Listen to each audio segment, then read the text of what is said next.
WEM Dominator base Mark 1 made early 70s. I'm going to completely take this apart, service it and describe the complete operation. Just a quick look at the Dominator base Mark 1. Now this is the amp I've already done a complete service. This is a Dominator. Now the metal panel on this one has fallen off, it's early glued on. But besides that, these amps look identical. But the difference is this one had the single 12-inch speaker, a G12S, and this one's got a massive Celestion G15M, 50 watt, 16 ohm, 55 cycle, 15-inch speaker. M normally stands for medium magnet. I don't know if they ever made them with H magnet. It's cast frame, as you can see. The other one was a pressed steel frame on that Celestion. Now besides that, they look identical, but one thing I noticed is the front panels of Watkins was always fiddling with everything, the circuit, the shape and everything. Now this is the one I did before, and it's got treble boost, channel 1, channel 2, on-off switch, light and fuse. And this one it's got, I think they had a bit of a problem, whoever set out the markings on the panel, these three red lines should have gone down to that input socket there, and the treble boost should have been written underneath this switch. Everything seems to be moved to the right, because now this one doesn't have anything under it, and this one has got the 3 lines onto the lamp. So they've got the on-off switch in the right place, and nothing written above the fuse. And that one down there said fuse 1 amp, and the 3 lines actually line up under the panel, so that's absolutely hilarious. No one noticed when they did the panel that they got it wrong.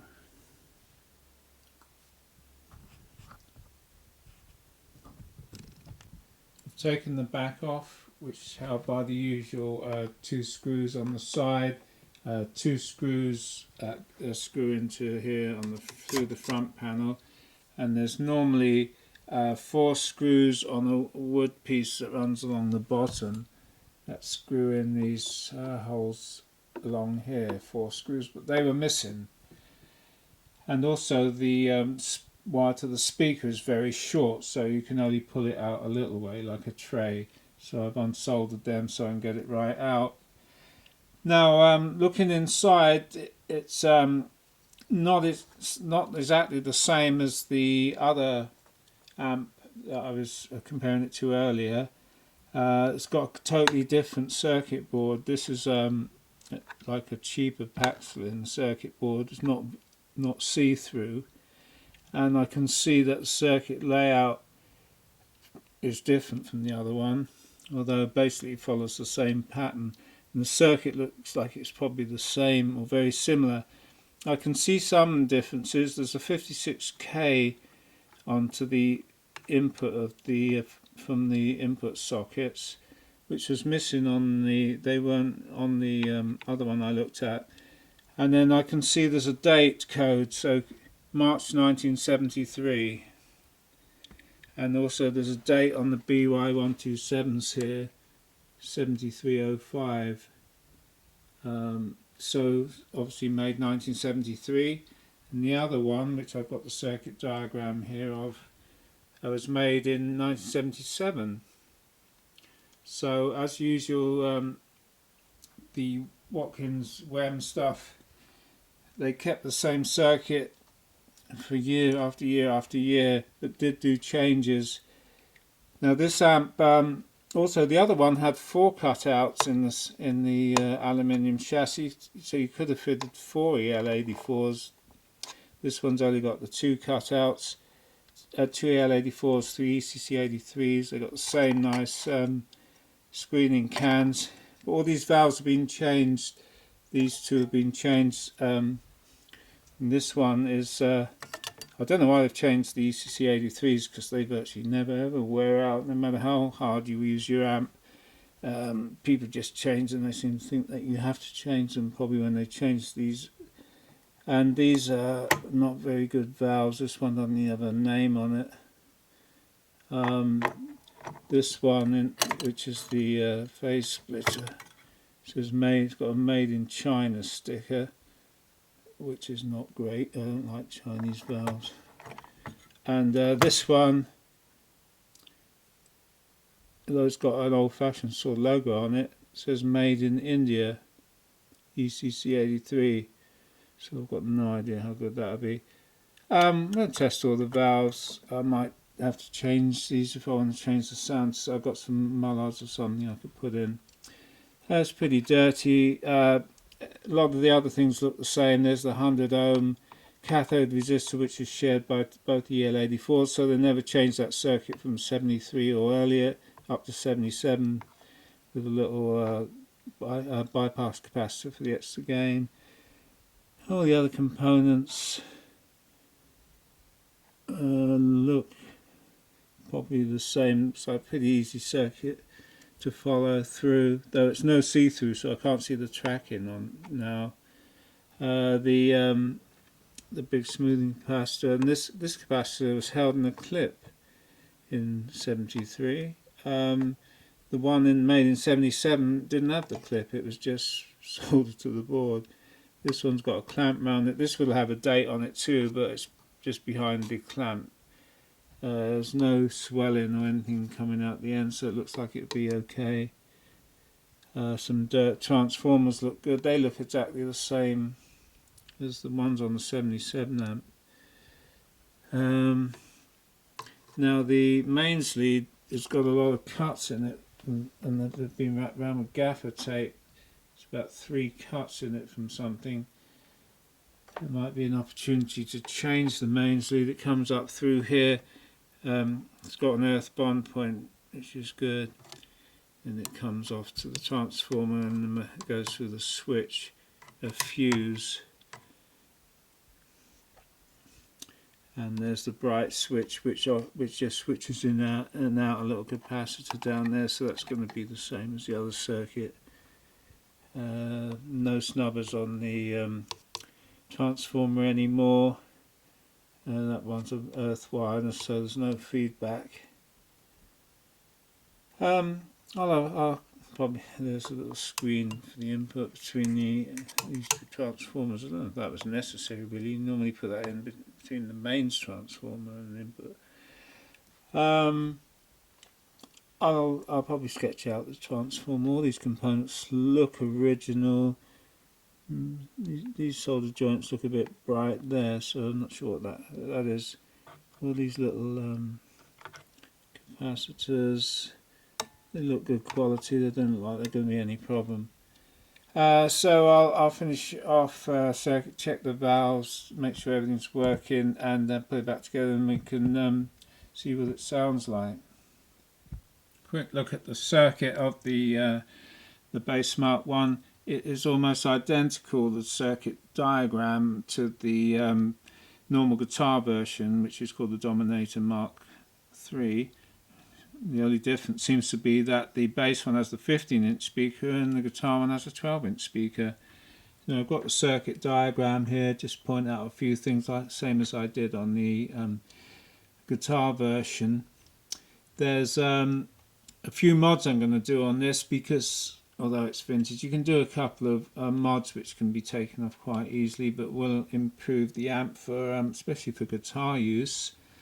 Now this one has 56k on the inputs to the grid. Guitar one, funny enough, didn't have the 56k's. They were there wasn't even a space for them on the board. They came straight into the grids.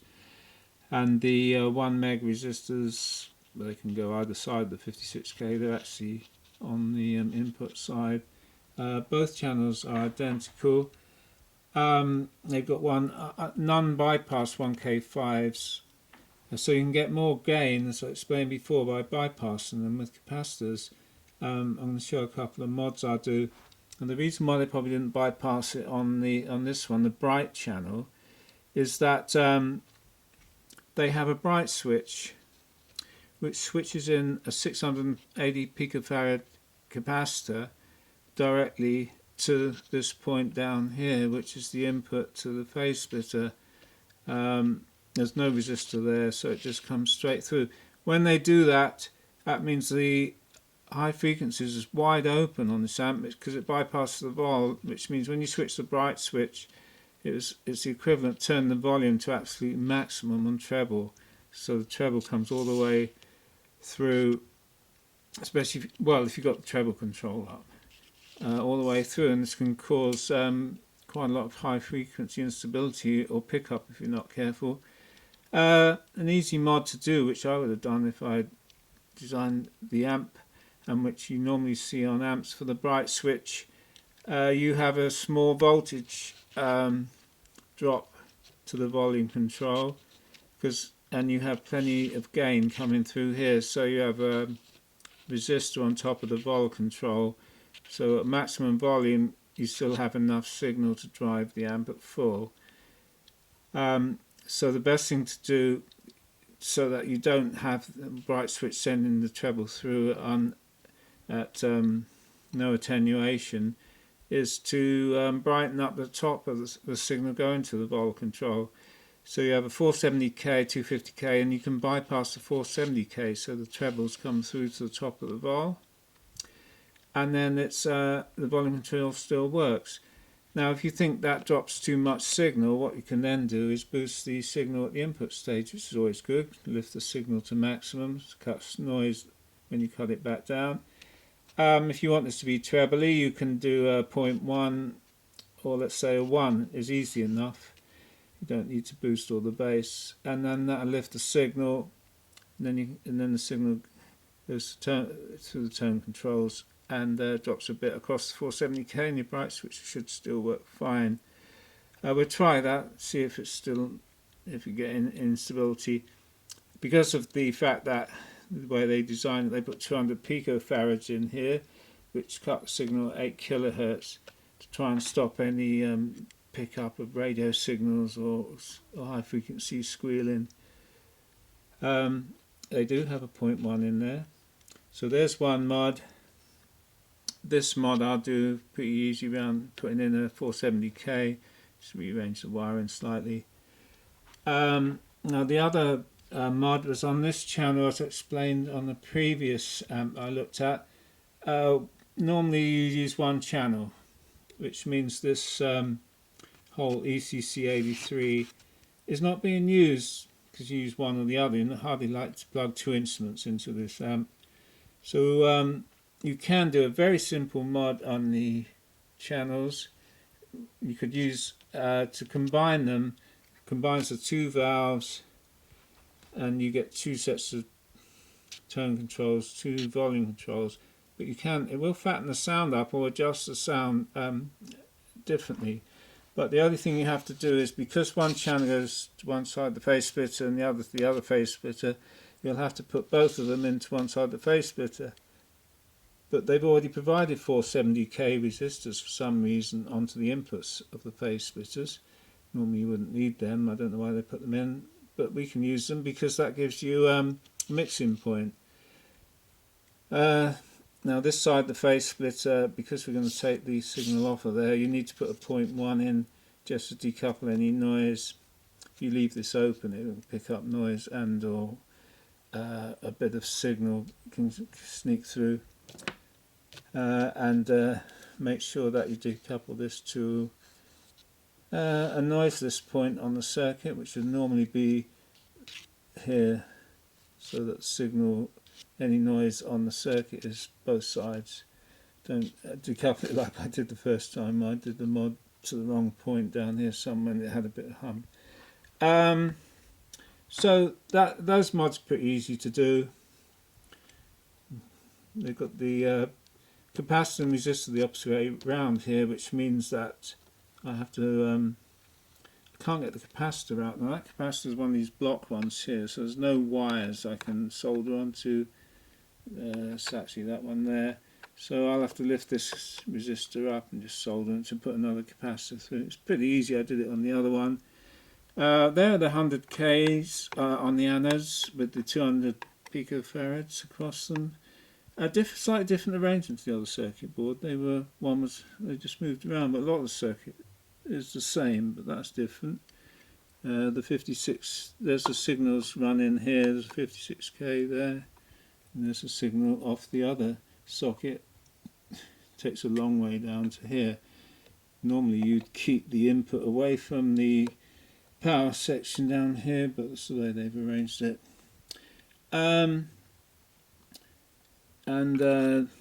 These capacitors are different make to the other ones. On the other one we looked at, they used all these sort of mallard ones. This one has got some of these type as well. They'll be fine.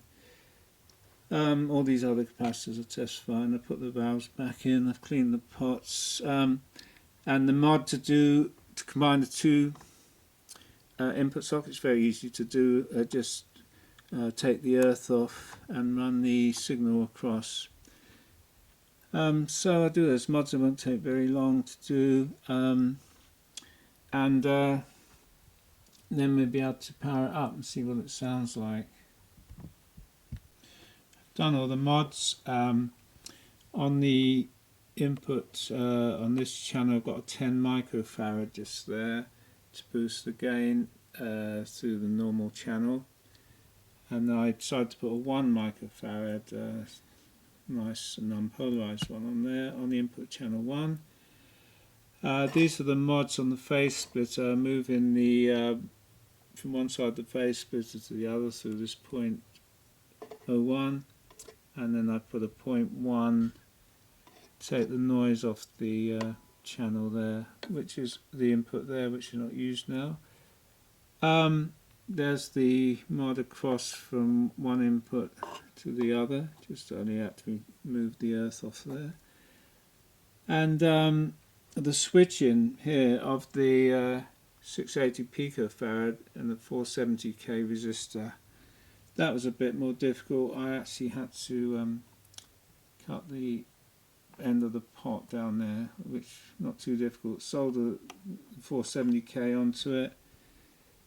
These are the switching points. A bit of a fiddle had to be moved one end of the 680 picofarad, wire it across the 470k, and now the switch goes to there. So when you switch it on and off, it puts this across the 470k or not across. That is the output normal capacitor, which goes to the volume control. Those are the mods. I tested the valves, and I've also tested the ESR of these and the capacitance of these, and they came out fine. There's the ESR, that 32 microfarads, measuring 31.46.66 ESR, which is fine. This measures 50-50, near enough. Low ESR, which is great, so they don't have to be changed. I've tested the valves. These EL84s are close enough match pair, and these three valves, ECC83s by 3 different makes. In fact, this one that wasn't marked is actually a soft tip, so it should be okay. They all measure okay, working okay, good enough. Let's see what they sound like. I'll put it back in while the speaker up. Put it back in, connect to the speaker. I've done some tests already on the voltages with the Variac, checking the voltage carefully. I like to test at 235 volts and make sure that the current is about right.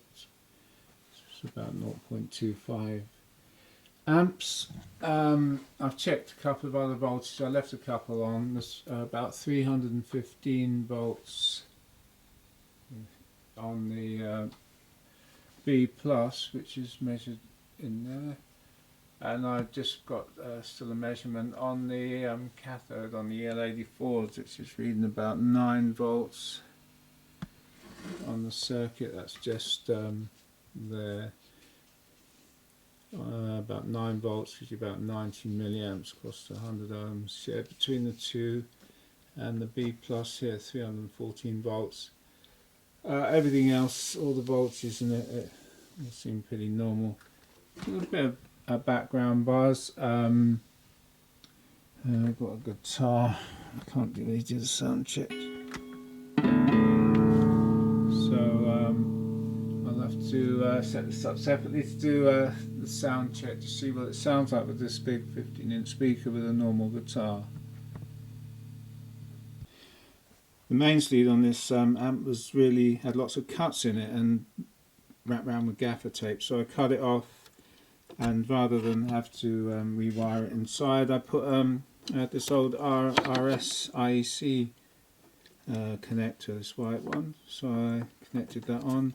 Now you can fit an IEC kettle lead any length you want. It's in the channel 2, but channel 1's turned down, so channel 2, the gain, treble and bass, all about the middle. This is the one with the 15-inch speaker in it, the WEM Dominator Bass Mark 1. So let's try it.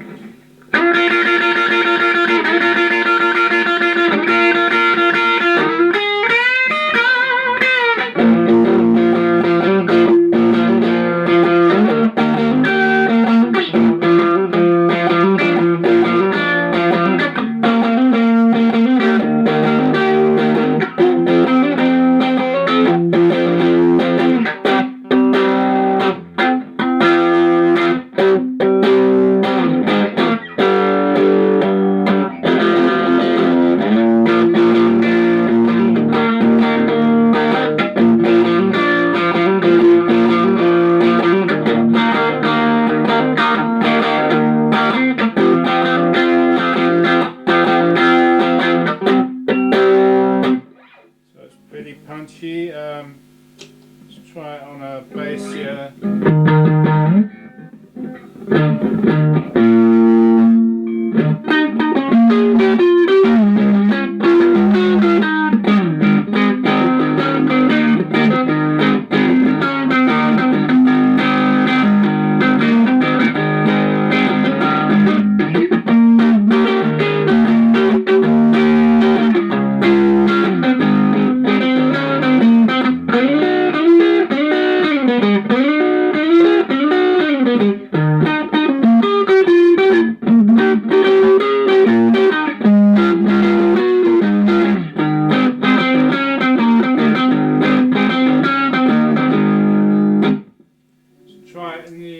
Other channel, which is the trebly one.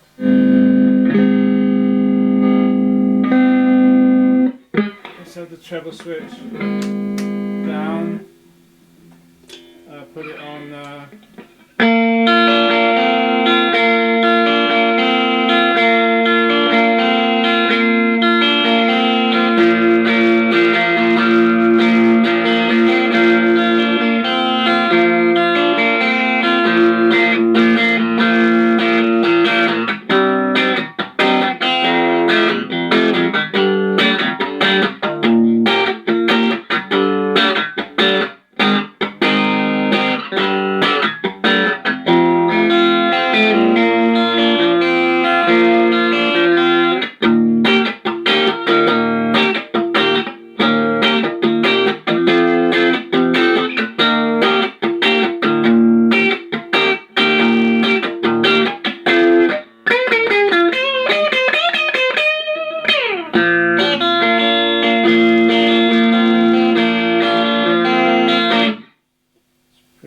trebly.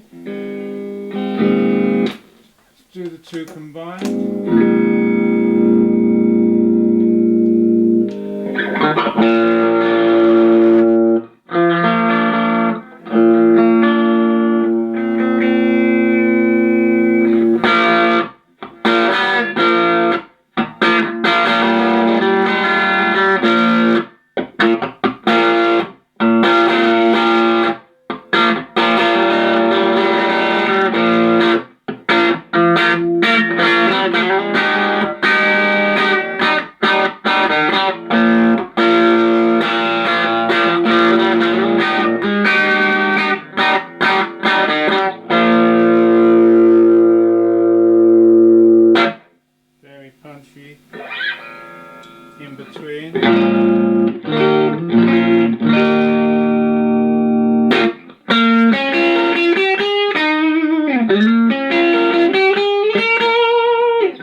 So